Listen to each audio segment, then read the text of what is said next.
شرحت لك في الحلقة اللي فاتت الهيموستاسيس آلية تكوين الجلطة. يلا فكرك باللي فات. الهيموستاسيس بتتم على 4 خطوات. الخطوة الأولى وهي construction of blood vessel، انقباض الوعاء الدموي. الخطوة الثانية وهي البرايمري هيموستاسيس. أما الخطوة الثالثة وهي السكندري هيموستاسيس. وأخيرا الخطوة الرابعة الفايبرينولايسيس. تعالى نمسك البرايمري هيموستاسيس، وده موضوع حلقة النهاردة. المرحلة الأولى من تكوين الجلطة بتعتمد على البليتلت، وعشان كده لازم أعرف كل شيء عن البليتلت من حيث النمبر ومن حيث الفانكشن، الوظيفة والعدد. وبالتالي كان لازم أشرح البليتلت بالتفصيل الممل، فركز معايا ويلا بينا ندخل في المفيد. ثرومبوسايتس أو بليتلت معناهم الصفائح الدموية، الاتنين معنى واحد. قالك أول حاجة لازم تعرفها إن أنا ما بعتبرهاش خلية، لأنها لا تحتوي على نواة، ولكن هي فريجمنت من خلية كبيرة خالص موجودة في البون مارو بتسمى الميجا كاريوسايت، ودي الخلية الأم اللي بتنتج ليا الصفائح الدموية. إزاي بيتم إنتاج الصفائح الدموية؟ قالك بص يا سيدي، الليفر والكدني، الكبد والكلية، بيفرزوا هرمون اسمه الثرومبوبيوتين. ده الهرمون اللي بيحفز البون مارو عشان ينتج لي ايه؟ ينتج لي البلاتلت من خلية الميجا كاريوسايت. لازم تعرف المعلومة دي، خلية الميجا كاريوسايت بتنتج ليا الخلية الواحدة من 1000 ل 3000 بلاتلت. بعد ما البلاتلت اتكونت هنقسمها لجزئين. تلتين انتاج البليتلت هيروح للبريفرال بلاد للدم بتاعي، والتالت هيتخزن في السبلين لحين الحاجة اليه. لو انا احتجت بليتلت، الطحال هينقبض، هيعصر نفسه وهيخرج ليا الصفائح عن طريق السمباثيك نيرفز سيستم. طيب النسبة الطبيعية للصفائح كام؟ قالك نورمال بليتلت كاونت من 150,000 ل 450,000. الصورة اللي قدامي بتوريني مراحل تكوين البليتلت: مايلويد ستيم سيل، بعد كده ميجا كاريوبلاست، بعد كده الميجا كاريوسايت، بعد كده البليتلت. اما الصورة اللي انت شايفها دي بتوريك شكل البليتلت جوه الدم، والصورة الأخيرة دي اللي لونها أزرق، الحتت الصغيرة دي البليتلت لما تيجي تعمل البلاد فيلم. تعال أقول لك مصطلحين مهمين جدا. انخفاض الصفائح الدموية عن الطبيعي يسمى ثرومبوسايتوبينيا، وارتفاع الصفائح الدموية يسمى ثرومبوسايتوسيس. خلي بالك ان البليتلت دي عجيبة جدا وليها دور مهم جدا في الانيت اميونيتي، في عملية المناعة. ليه؟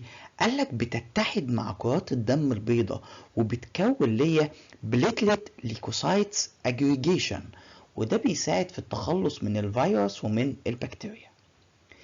دلوقتي هكلمك عن الاستراكشر الخاص بتكوين الصفائح الدموية، او شكل الصفيحة الدموية عامل ازاي.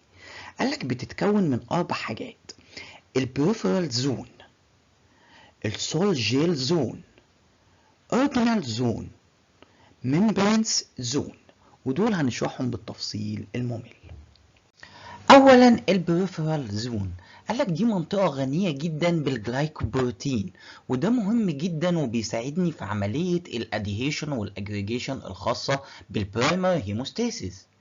تاني منطقة عندي السول جيل زون، ودي منطقة غنية بالأنيبيبات اللي بتدي البليتلت شكلها، يعني بتحافظ على شكل البليتلت. تالت منطقة اوريجينال زون، ودي فيها نوعين من الحبيبات المهمة: الالفا جرانيولز، ودي مليانة بالمواد اللي بتساعد في تكوين الجلطة زي الفايبرينوجين والعامل رقم 8 والجروس فاكتور. اما الدلتا جرانيولز قالك دي مليانة بمواد بتنشط الصفائح زي ال ADP والكالسيوم. اخر منطقة عندي وهي الممبرينز زون، ودي منطقة مهمة جدا لإنتاج الثرومبوكسان A2. لازم تكون عارف ان فترة منتصف العمر للصفائح الدموية الهاف لايف بتاعتها من 7 ل 10 ايام. وبما ان الصفائح البليتلت هي الاساس في عملية البرايمري هيموستاسيس، بالتالي لو حصل فيها ديفكت، فيها مشكلة، هيحصل عندي مشكلة في الهيموستاسيس.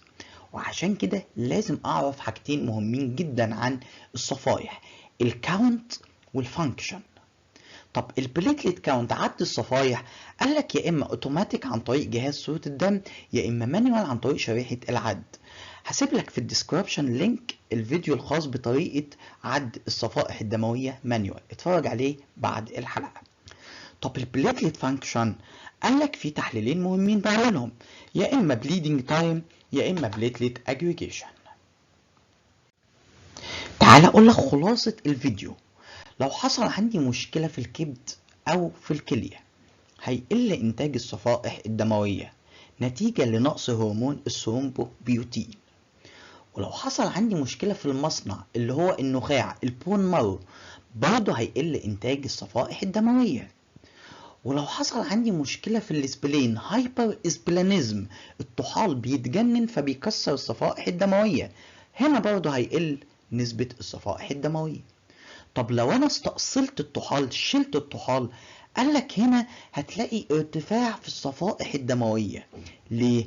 مش احنا قلنا النخاع بيوزع البليتلت التلتين في الدم والتلت في السبلين؟